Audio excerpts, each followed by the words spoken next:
90 के दशक में राम जन्मभूमि आंदोलन अपने शिखर पर था।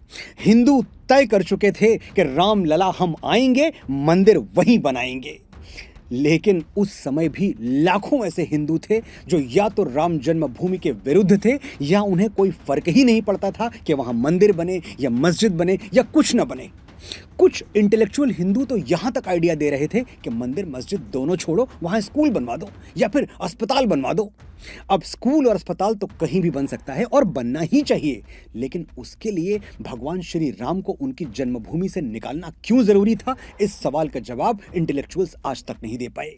अब ये सब मैं आपको आज क्यों याद दिला रहा हूं, क्योंकि आपके लिए यह जानना जरूरी है कि जब देश के लाखों हिंदू भगवान श्री राम से आंखें फेर चुके थे, उस समय भी पूरे भारत में एक ऐसा जैन नहीं था जो राम मंदिर के साथ ना खड़ा हुआ हो। 100% जैन समाज राम मंदिर के समर्थन में था।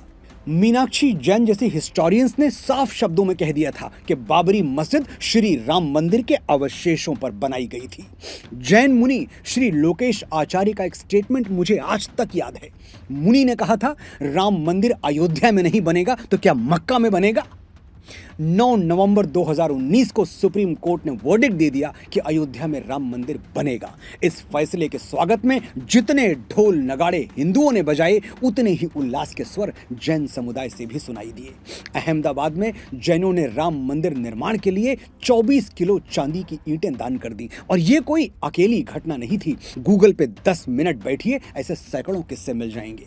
अनगिनत ऐसे उदाहरण हैं जिनसे यह सिद्ध होता है कि जैन समाज उस वक्त भी हिंदुओं के साथ, श्री राम के साथ खड़ा रहा जब लाखों हिंदू सेकुलर हो गए थे।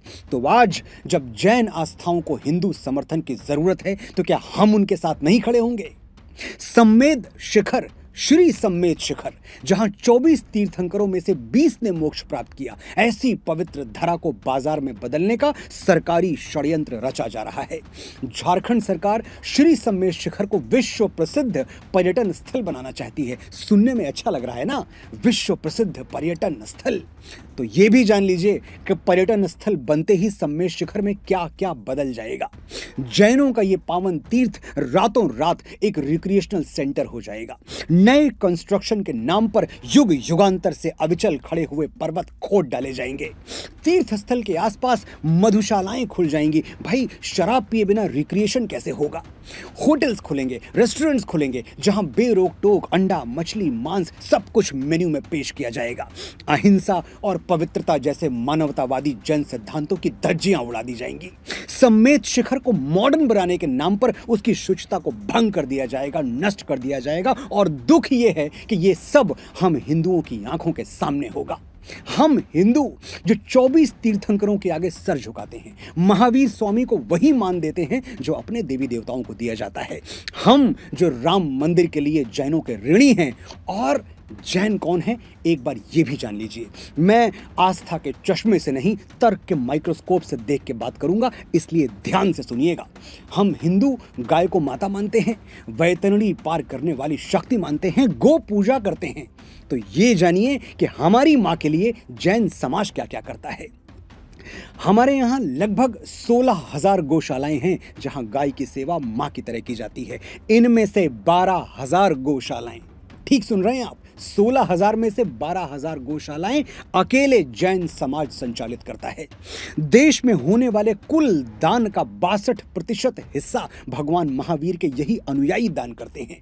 देश के कुल इनकम टैक्स में जैन समाज की हिस्सेदारी लगभग 24% है। यानी एक लाइन में कहा जाए तो हमारे देश के विकास में जैन समाज का योगदान लगभग 25% है, जबकि जैनों की कुल गिनती सिर्फ 0.37% है, यानी आधे प्रतिशत से भी कम।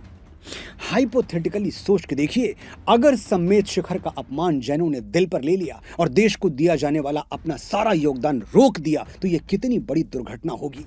सरकार जो रोजगार सम्मेद शिखर के बाजारीकरण से पैदा करना चाहती है, क्या वो रोजगार, वो होटल्स, वो बिजनेसेस, वो रेस्टोरेंट्स देश की तरक्की में 25% का योगदान दे पाएंगे जो जैन समाज देता है।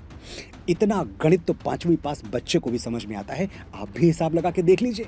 ये सिर्फ एक हाइपोथेसिस है, ऐसा कभी होगा नहीं, जैन कभी ऐसा करेंगे नहीं, लेकिन आंकड़े आंकड़े सोचने पर मजबूर तो करते हैं।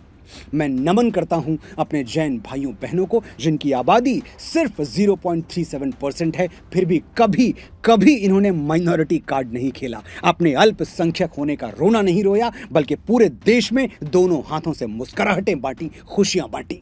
मैं समझता हूं दुनिया की हर माइनॉरिटी को स्वाभिमान और राष्ट्र प्रेम जैनों से सीखना चाहिए, लेकिन सीखना तो मेजॉरिटी को भी चाहिए। हमें भी सीखना होगा कि जिन्होंने हमारे राम का साथ दिया हम उनका साथ देंगे, जो हमारे लिए खड़े हुए हम उनके लिए खड़े होंगे। मैं 100 करोड़ हिंदुओं से हाथ जोड़कर विनती करता हूं, समेत शिखर को अपवित्र होने से बचा लीजिए, आवाज उठाइए इस अनर्थ के विरुद्ध। आज हम चुप रह गए तो अपने जैन भाइयों बहनों से कभी आंखें नहीं मिला पाएंगे।